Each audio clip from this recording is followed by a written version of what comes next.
रिश्तों का मोल पैसों से नहीं, जज्बात से होता है। लेकिन जब अपने ही अपमान कर दें तो दिल टूट जाता है। आज की कहानी है एक बहन मीना की, जो सिर्फ प्यार चाहती थी, लेकिन उसे मिला सिर्फ अपमान। रिया और तान्या दोनों बहनें नए डिजाइनर कपड़ों में अपने महल जैसे घर के ड्राइंग रूम में बैठी होती हैं। उनके साथ उनकी भाभी कोमल चाय पी रही होती है। रिया नखरे से, वैसे तान्या, सुना है मीना कल घर आई थी? तान्या हंसकर, हाँ, और पुरानी सलवार में आई थी। पूरा मोहल्ला देख रहा था, शर्म भी नहीं आई उसे। कोमल ताना मारते हुए, बेचारी मीना, गरीबी में भी इज्जत चाहिए उन्हें, हमें तो बदनाम कर ही देगी। रिश्तों का यो नया चेहरा था जहां पैसा इज्जत से बड़ा था। मीना सिंपल कपड़ों में एक पॉलिथीन लेकर अपने भाई के घर आई थी, मन में प्यार, हाथ में छोटी सी गिफ्ट। भैया घर पे हैं, मैं उनसे मिलने आई हूं। गेटकीपर, मैडम ने मना किया है, बिना बुलाए कोई अंदर नहीं जा सकता। गेट के उस पार रिश्तों का द्वार बंद हो गया था। रोहित फोन देखते हुए, मीना आई थी क्या? उसका कॉल मिस हो गया। रिया, हाँ आई थी, पर भाभी ने मना कर दिया। रोहित गुस्सा होकर, मना कर दिया? वो मेरी बहन है। कोमल, रोहित, ये सब गरीब लोग सिर्फ पैसे के लिए आते हैं, नाम खराब करेंगे। कोमल की सोच ने रिश्तों को भी पैसा समझ लिया था। मीना चली गई, आंखों में आंसू, दिल में टूटा हुआ भरोसा।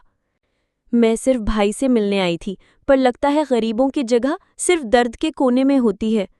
फोन बजता है।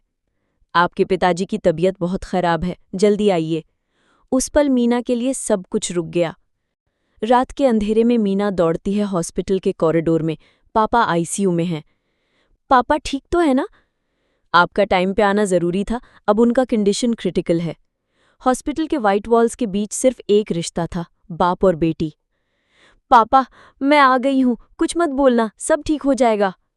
बेटा, तू ही तो है जो आई, बाकी सब बिजी थे। पापा के शब्दों में वो दर्द था जो उनके अपनों ने दिया था।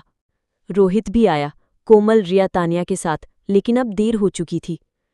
मुझे उसका कॉल सुन लेना चाहिए था, मैं भाई होके फेल हो गया। वक्त ने सब कुछ बदल दिया, लेकिन अब मीना वापस आई है। अपमान का जवाब मिलने का वक्त आ गया है। जहां प्यार मिला था दर्द के रूप में, अब वहां इज्जत की लड़ाई शुरू होगी। एक हफ्ते बाद मीना ने डिसाइड किया, अब चुप रहना गुनाह है। मैं अंदर आने नहीं, वापस अपना हक लेने आई हूं। कोमल ताना मारते हुए, क्या चाहिए अब तो पापा भी ठीक हो गए हैं। मीना, पापा ठीक है क्योंकि मैं वक्त पर पहुंची, तुम सबने तो सिर्फ स्टेटस बचाया, रिश्ता नहीं। रोहित, मीना, मुझे लगता है मैं भूल गया कि बहन का क्या मायने होता है। घर का माहौल बदल गया था। पहली बार मीना ने अपनी आवाज उठाई थी। पापा कहते थे, बेटी सिर्फ जिम्मेदारी नहीं होती, वो घर का ज्ञान होती है। छोटी मीना मुस्कुराते हुए, मैं सबका ख्याल रखूंगी पापा। पापा, पर कभी अपने आप को कम मत समझना। वक्त ने उस छोटी सी बेटी को मजबूत और समझदार औरत बना दिया। मैं सिर्फ गरीब नहीं हूं, मैं इस घर की बेटी हूं। अपने घर में इज्जत मांगना भीख नहीं होती। कोमल थोड़ा झुककर, शायद मैं समझ नहीं पाई, हमें माफ कर दो। मीना, माफी तभी मिलती है जब दिल से अफसोस हो। नाम पैसा सब चला जाता है, पर रिश्तों का भरोसा टूट गया तो वो कभी नहीं बनता। रोहित रोते हुए, मैं तेरे साथ हूं मीना, अब से तेरा अपमान कोई नहीं करेगा। पापा घर लौट चुके थे, उनके चेहरे पर मुस्कान थी। मीना, तू सिर्फ मेरी बेटी नहीं, इस घर की असली शान है। मीना मुस्कुराकर, पापा, अब मुझे किसी से कुछ नहीं चाहिए, सिर्फ ये रिश्ता फिर से सच्चा हो जाए बस। जब एक बहन चुप हो जाए तो उसका दर्द कभी नहीं समझा जाता, लेकिन जब वो बोलती है तो सिर्फ अपनी नहीं, हर उस औरत की आवाज़ बन जाती है जिसे कभी कम समझा गया। गरीब सिर्फ जेब से होता है, जज्बात से नहीं। इज्जत मांगी नहीं जाती, जीती जाती है।